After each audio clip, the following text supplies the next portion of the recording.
Hello, I'm Monsignor Charles Minor. And I'm Alice Vale. Welcome to this edition of Reel to Reel. Violence in movies and television shows and the effect that it has on young viewers is an issue currently generating much debate. We'll travel to Trenton and see what a group there is doing about this issue. We'll also take a look at a hospice in St. Louis, Missouri, which cares for the sick and dying. In our short segments, Pat Livingston reflects on her experience this past Lent, and we visit the oldest continuously active parish in the United States. Last November, a 14-year-old boy watched a violent movie on primetime television. The next day, he was dead. Some say as a direct result of a scene from the movie that he'd watched. Sex and violence is prevalent on today's television. Join us now as we hear the poignant yet true story of a victim of our times and hear what his school and classmates have to say about what they're doing to improve the quality of television through a group known as SAVE. Last November, thousands of youngsters sat in front of television sets watching this award-winning movie that was aired on a New York television station during prime time.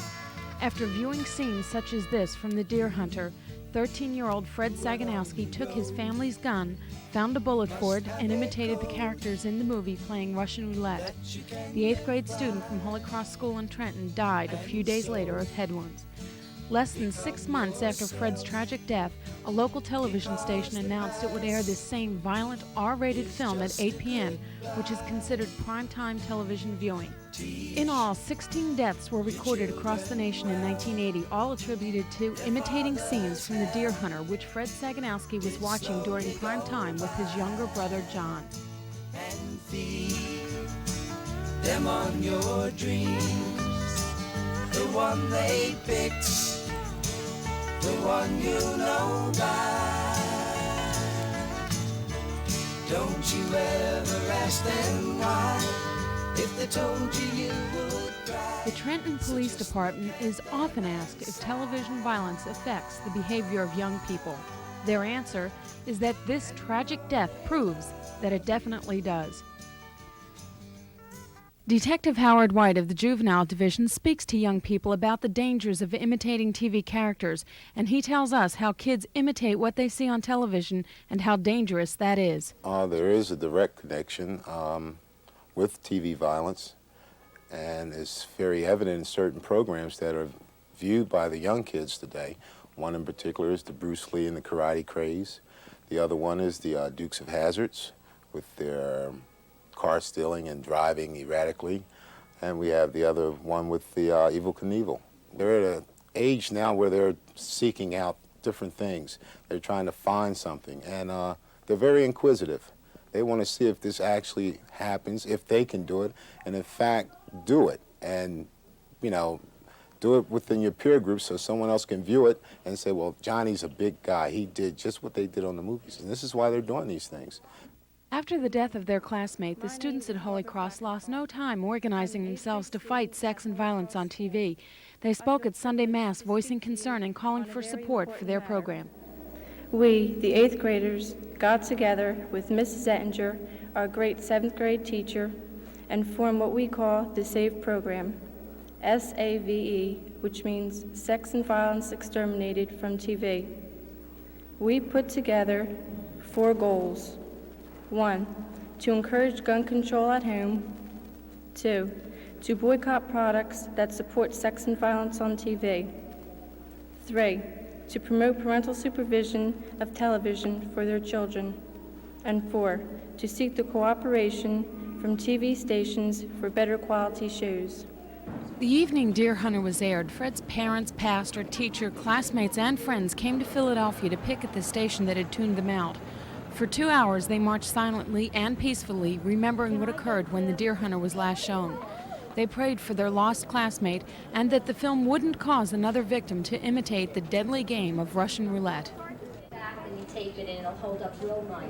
Under the guidance of their teacher, Mrs. Camille Ettinger, the children involved in SAVE conduct extensive letter-writing campaigns to broadcasters and television awareness training courses in school.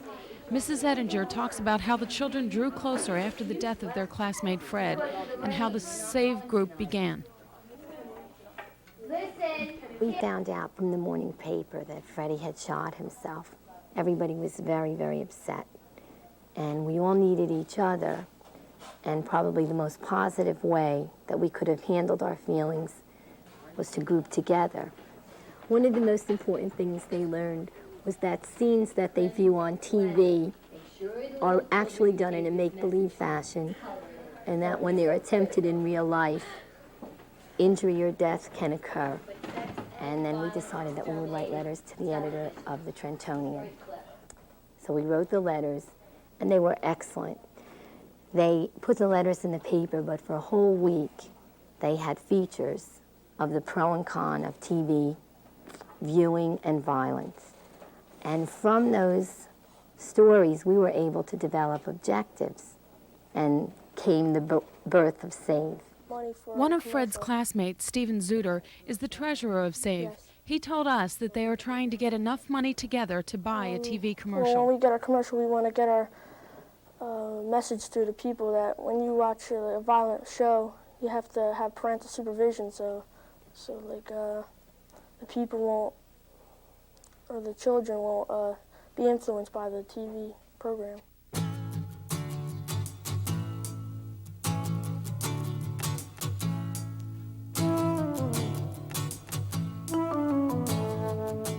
Fred and Lucy Saganowski have been helping the children involved in SAVE since the death of their son last November. Along with their son John, they joined the children on the picket line and talked about how these children helped them deal with their grief by trying to prevent another heartbreaking incident like this. Their 13-year-old son John's reaction was strong. Home after the funeral and everything when it happened, and he had some toy guns downstairs, and he threw them all away. Broke him up and threw him away. We're together. They were in my bedroom. They must have been discussing the movie when this happened, because my husband said that the gun wasn't loaded. He looked for a bullet and he put it in.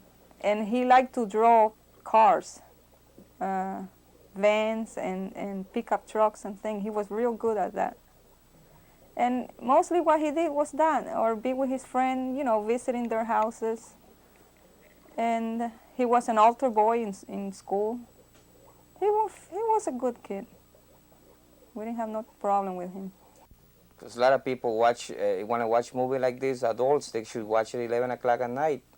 Like most of the channels show it around that time. Not 8 o'clock, And I'm so very proud of those kids in school. They really show love for our Freddie. What song to sing, my tomorrow child? Still so small and new. What shall I say to show the way? What games to play with you? The world turns quickly now and changes every mile. What shall I say to show the Sex and violence on television and in films is part of the way that modern society portrays life today. It is affecting our children, and it is proof that our children cannot handle adult material when viewed under the guise of entertainment. It took a tragedy like the one at Holy Cross School in Trenton to bring this pressing problem to light. Hopefully, more schools and adults will take up the motto of the children of Holy Cross School: SAVE, sex and violence eliminated.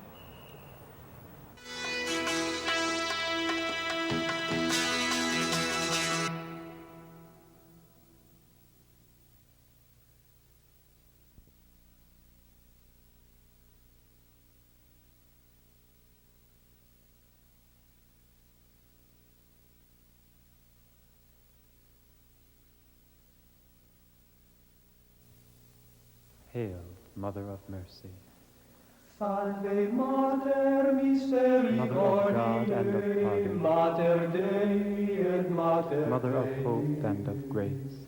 Mater Spei et Mater Gratiae, Mother full of holy joy. Mater plena sanctificentia, O Mary. O Maria. Hail, glory of humankind. Salve Deus humani Hail, generis, most worthy Virgin. Salve Virgo Dignio who surpasses all virgins, and who sits high in heaven. O Mary, hail, Mother of Mercy, Salve Mater Misericordiae, Mother of God and of pardon, Mater Dei et Mater Mother of hope and of grace, Mater Spei et Mater Mother full of holy Gratiae, joy, Mater plena Sancte Laetitia, O Mary, O Maria, Mother, be our solace, et tu Mater nostrum solatium, Virgin, be our joy. nostrum esto tu Virgo And at Gaudium, last, after this exile, et nos tandem post hoc join us exili, to the happy choir of lectos heaven. nuncie coris celestium, O Mary, O Maria, hail, Mother of Mercy, Salve Mater Misericordiae, Mother of God and of pardon, Mater Dei et Mater Mother of Dei, hope and of grace, Mater Spei et Mater Mother full of Gratiae, holy joy, Mater plena Sancte Laetitia, O Mary, O Maria.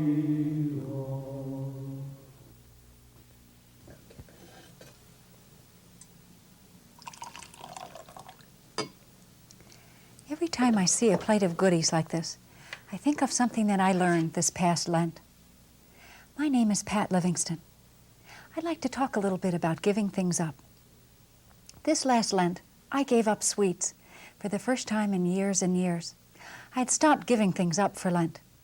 Sacrifice had for me a connotation of a severe, gaunt, hair-shirted person who would please God if they were hurting.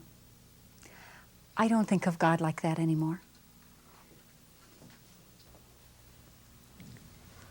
The reason I gave up sweets for Lent this year is because I wanted to reconnect with the little girl I was who gave up sweets every year. She used to think that God was enriched by her offered up Turkish taffy or peppermint stick ice cream. What I learned this year is that God is not enriched by the burnt offerings of my desserts. I am enriched. That in the giving up, I receive.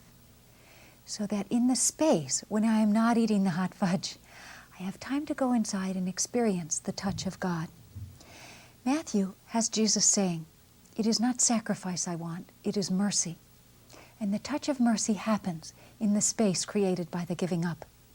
And this is not just true of Lent and the sweets, but it's been true of all kinds of sacrifices since then, dieting or budgeting or letting someone else have the hot water. That if that is done freely and with love, I receive a touch from God that is festive and playful and sweet.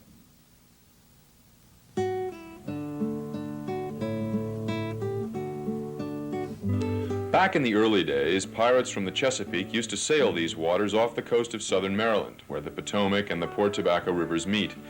Those early days also saw the coming of the Catholic Church to Maryland. Today, St. Ignatius Church at Chapel Point claims quite a distinction. It's the oldest continuously active parish in the United States. Its people still gather here for prayer under the leadership of a Jesuit priest. At present, Father Edward O'Connell is pastor of the 250 families that worship here. But back in the early days, the 1640s, Father Andrew White was the Jesuit who first started the parish and ministered to the people. Father O'Connell knows the history well. It was along the shores of the Port Tobacco River that Father Andrew White, who had arrived on the Ark and the Dove, first said Mass for the Indians. In 1692, the Jesuits built this house where Mass was said for the colonists who were beginning to move into the neighborhood. The cornerstone to the new St. Ignatius Church was laid in 1798 by the new Bishop John Carroll, the first bishop of the United States. Other things, too, tell of times past. This is our musty old hiding place where the Jesuits were often found hiding from the British or from pirates who were in the neighborhood. Later on, many years later, it was used by the slaves in the Underground Railway to escape north. No matter if you're searching for that secret tunnel or wandering through the parish graveyard, The people of long ago are never far away. A trip to St. Ignatius Church is an experience of how the faith began here and how it continues to be lived, right up to the present.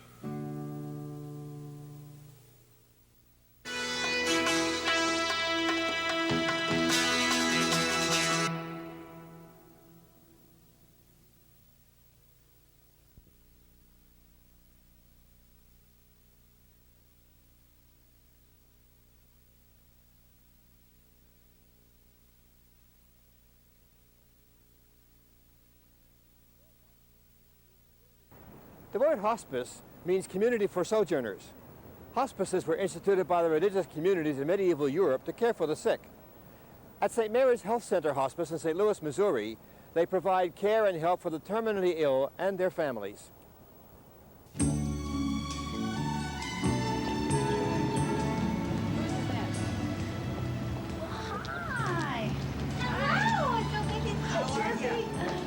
This is a hospice at work in St. Louis, Missouri.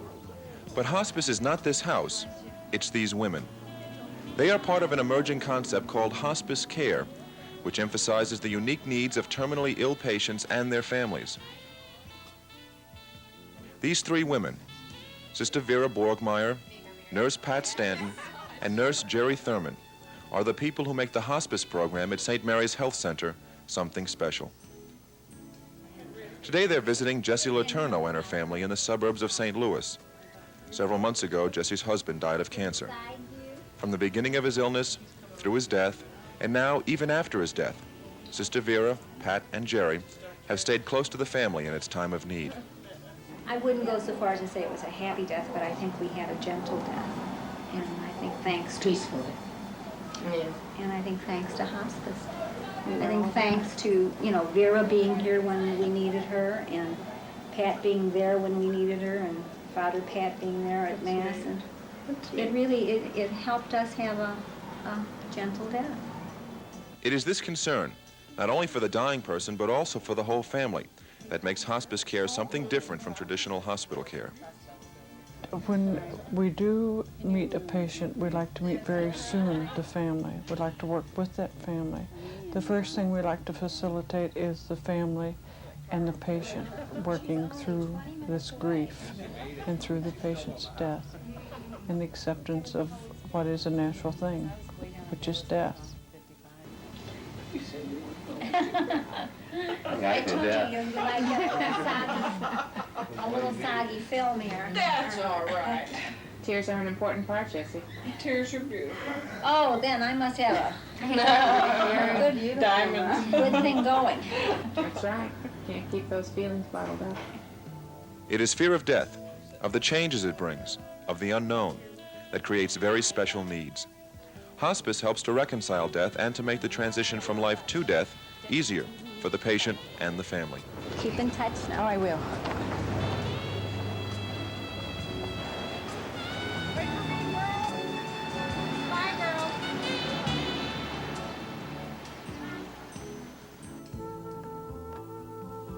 Hospice care really begins in the hospital with a doctor's diagnosis.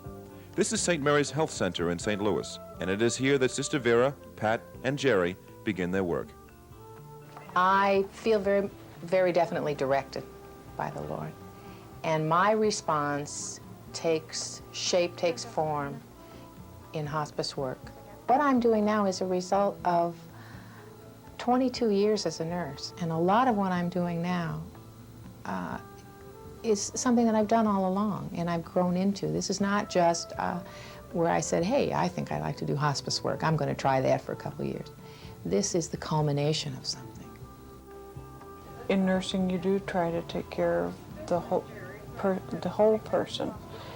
And by hospice, you're considering their physical illness, their emotional illness, their emotional difficulties or illness, because it can be an illness at that time. You think of their spiritual needs, just their needs in general. Okay, all right. Both Jerry and Pat stress teamwork with each other and with other members of the hospital staff. They also see themselves as working on a team with the patient and the family.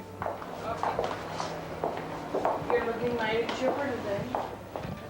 Ernest Cahoon is recuperating from surgery and should be returning to his home in a few days. We hope to be there for whatever he needs, to be there for talking or for listening or just for kind of leaning on. He's very concerned about his wife, about his family, that people should be supporting them, and we will reassure him that that's exactly what we'll do along the way. I like to think when I go into a patient, and sometimes I say it, to me right now you're the most important person in the world. What is important to you right now, this is what we want to do. Nothing else matters.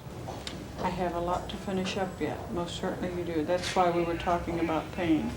But what you have to finish up, we will try to help.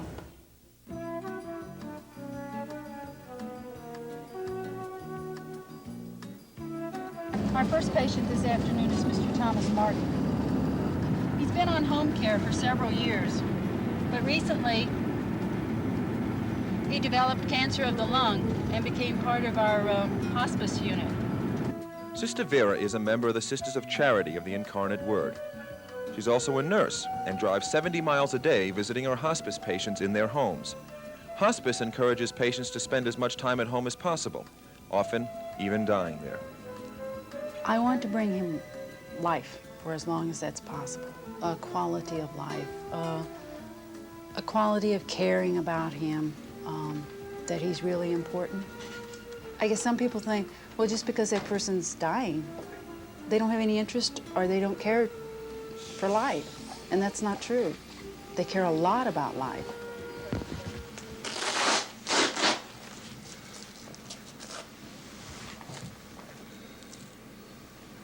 Your pressure's okay today. Can I listen to your chest? Doesn't change much, does it? No, I can't even tell you're anxious.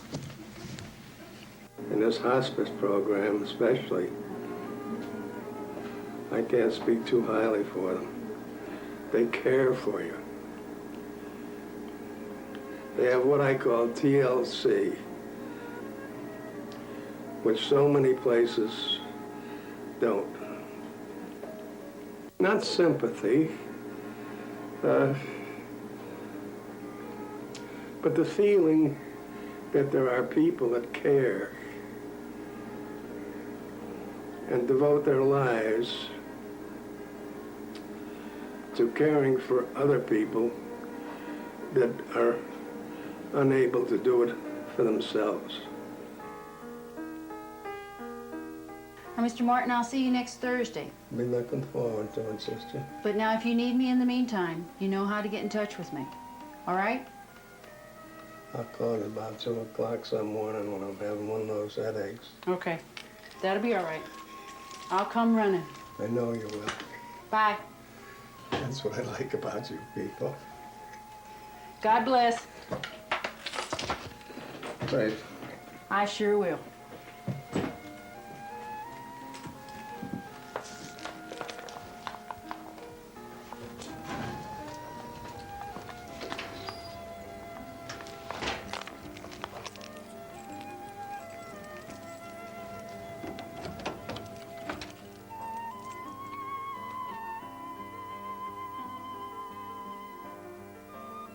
In dealing every day with the reality of death, in providing so much support to other people, Pat, Jerry, and Sister Vera have learned they too need support, and they receive it from the hospital staff, from their families, from the religious community, and from each other. The whole foundation of hospice, the whole philosophy behind the concept is that dying is a normal part of living, and that really is the mode out of which we operate. That's why we're doing what we're doing.